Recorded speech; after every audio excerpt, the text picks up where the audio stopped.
Hello everyone and welcome back to my channel. I'm Alina Ghost, and if you're here then you know that the topic of this video is all around myths of bilingualism. So bilingual people, do you speak more than 2 languages? Then you are actually one of the majority in the whole wide world. Isn't that pretty awesome? A little bit about me before we start. So I live in the UK in Essex with my British husband. But I was born in Russia. Yes, I was born in Russia, Moscow specifically. When I was 1, we moved to Israel. So yes, at one point I actually knew Russian and Hebrew, but that's a completely other story. And then just before my 8th birthday, we came to London, the United Kingdom. So that's where I am now. And as I became a mum last year, I decided to teach my son both Russian and English at home. And that is where my passion and my interest actually escalated for bilingualism, because I did so much research to make sure that I am doing the right thing for my son. So if you take anything out of this video, I hope to inspire you to teach the next generation another language if you haven't already. Just the usual, if you do like this video, please do give me a thumbs up. It helps my content show up in other people's feeds. So I would absolutely love for you to give me that thumbs up and comment down below and let me know what you think is a myth, or if you have any questions around bilingual kids and learning, or bilingual people in general. I'd love to know. I'd love to start a discussion. So do that now. Amazing. Now that we've got that out of the way, let's just get started. So myth number 1 is all around kids getting confused having 2 or more languages. Let me start by saying that actually most of the population is bilingual. So does that mean that most of us are confused? I don't think so somehow. Actually, when you're teaching kids a language, whether it's one language or not, and more, they still make mistakes. So even if they're learning 2 languages, even if they're monolingual, they will make the same mistakes. They will make errors either way. So it doesn't actually mean that they will make more mistakes if they are bilingual. And looking at me personally, basically me and my sister, so I have an older sister who's 6 years older than me, I know that actually I didn't confuse the languages. Firstly, I knew exactly who I was talking to in what language. But when I spoke to my sister, for example, we spoke 2 languages, 3 at one point, so Russian, Hebrew and English, interchangeably, and not because we were confused, but simply because I found it easier. It's always ease. So if you think about the current way of living, we're always doing things that are easier. And it's always about convenience. For me, language was exactly the same. So no, I don't think it was due to confusion. It was purely because I found it easier to find that word in my head and just say it, rather than try and translate it, or actually use my brain power, and we'll get onto that in a second, to pick and choose the words that I needed to for that sentence. But because I know that my sister understood all 3 like I did, I ended up doing the same.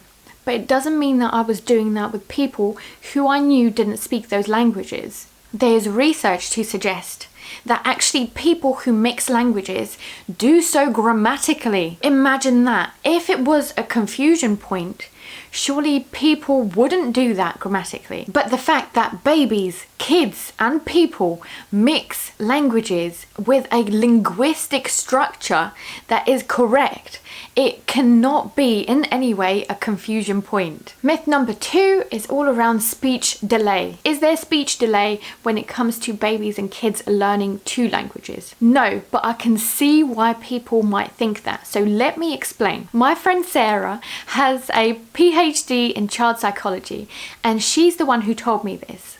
Apparently, children at the age of around 18 months should know 100 words. So when you think about multilingual children, their 100 words are actually split up across 2 languages. So if that's the case, some people might think that actually they know half. So when they come to speaking that language, they have a delay because they only know 50 words, let's say.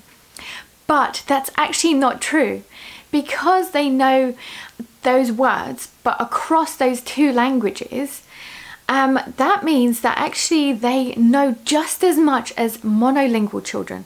And in fact, some research suggests that they might even know more words, especially if those words are universal. Technically, bilingual kids know and learn language just exactly the same, just across those two languages. So there is no delay, although there might appear one. Contradictingly, I wanted to share with you my story. So when I was growing up, I started speaking later. But let me explain a little bit why. So when we came from Russia when I was 1 to Israel, I apparently stopped saying any words until a few months later down the line when I actually started speaking both at the same time. So I think there was actually more than just language that caused my speech delay. I think it was a lot to do with the culture, a lot to do with the shock around moving as well. The other example that I have is actually my 2 nieces. One is currently 6, the other one is 3. And actually both of them did start talking in both languages a little bit later on.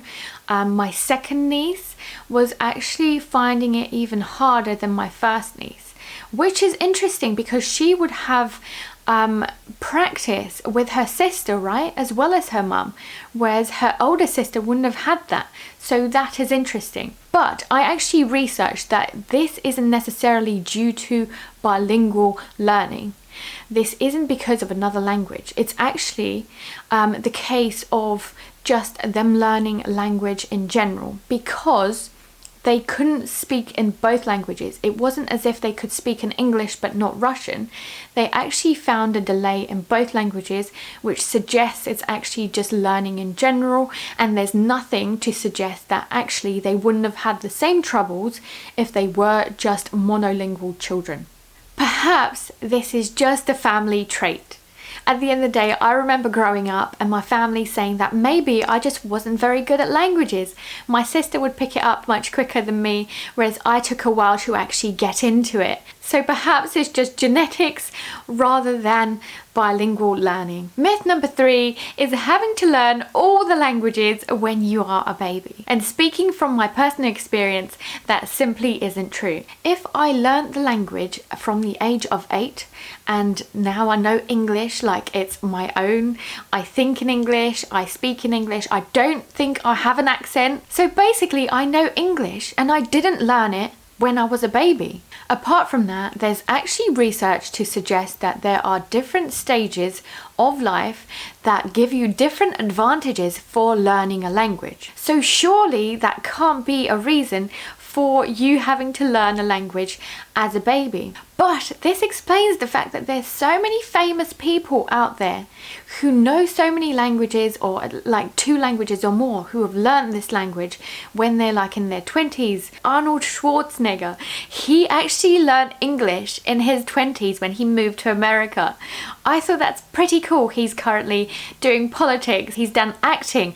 Isn't that an awesome thing that he's able to speak that language when he's actually learned it so later on in life, and he wasn't a baby learning all of these languages? So no, it is not too late to teach your child another language. So if you are umming and ahhing about whether you should or should not teach your child another language, and they're, let's say, toddling about, or even in their primary school age, even secondary school age, it's just not too late.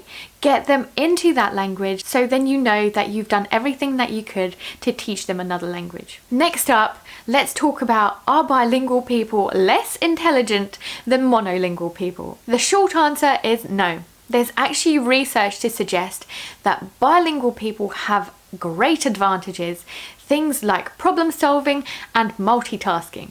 I know in myself that not only am I stereotypically a woman who can multitask well, but I am a great multitasker and I can do lots of things at once.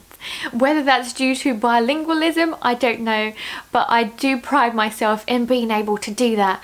But then on the other hand, there's research that suggests that the reason for that is because you exercise your brain regularly and you use more of your brain, so different parts of the brain, to actually translate and go from one language to another language. The other awesome thing about actually being a bilingual person is the fact that it is shown to delay things like Alzheimer's and dementia.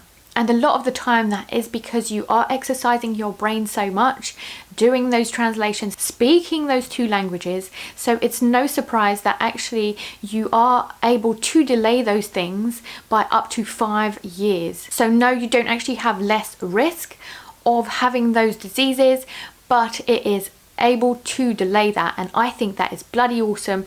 So if you are able to teach your child another language, surely that's already a great reason right there. Let's get on to myth number 5, and that's real bilinguals don't have an accent. Speaking from my own experience, I have an accent in Russian. So surely as a bilingual person who's been speaking in Russian from when she was born, and basically speaking with my family throughout all my moving from country to country, that would have meant that I had no accent. But no, I do. In fact, I have less of an accent in English than I do in Russian. And if you've seen my bilingual parenting goals video, you'll know that I can't even roll my R's. That means that that statement is very much not true. And the other example that I've got for you is my sister. She has actually an accent in both English and Russian. She's got much stronger English accent than me, and a lot of people know that she's foreign straight away, whereas a lot of people don't realise that I'm foreign. They just think that I'm from a different part of the country in the UK. And to give you a third example, my nieces who have both grown up with both English and Russian at home, they very much do have English accents when it comes to speaking Russian. Last but not least, it's very easy to raise bilingual kids. Not. I can't tell you how much further from the truth that is. From my extensive research, from speaking to plenty of foreign mums and bilingual families, I can tell you that teaching kids more than one language is not an easy task. So to give you an example, firstly, when the kids can actually start talking back to you, it's more likely that they will start talking to you in the language that they find easiest and is the most prominent in the house. Usually for us, like my nieces, me and my sister, it was always English because we're in the UK. That means that actually as a parent who is teaching a child another language,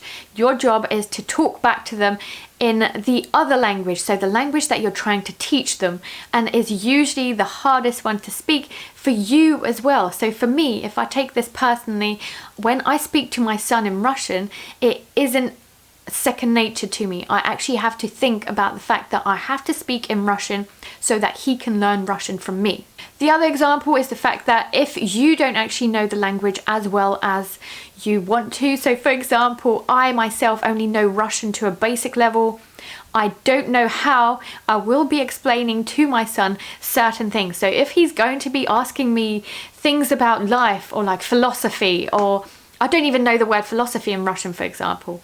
But that's a whole different story. It's the fact that I have to even ask people like Alexa to actually translate some words for me. So no, it's not an easy task. So it is a myth when you think that it is easy, and if you want to be teaching your children, you have to be dedicated and you really got to want it. I'm going to be doing a video specifically on this topic around how parents might find it hard and the kinds of things that you can do to go around it to make your life a little bit easier. So if you are interested, please do subscribe and then you'll get notified when that video is out. So those are the myths of bilingual learning, and I really hope that this video encourages and inspires you to teach your children more than one language. Thank you so much for watching this video.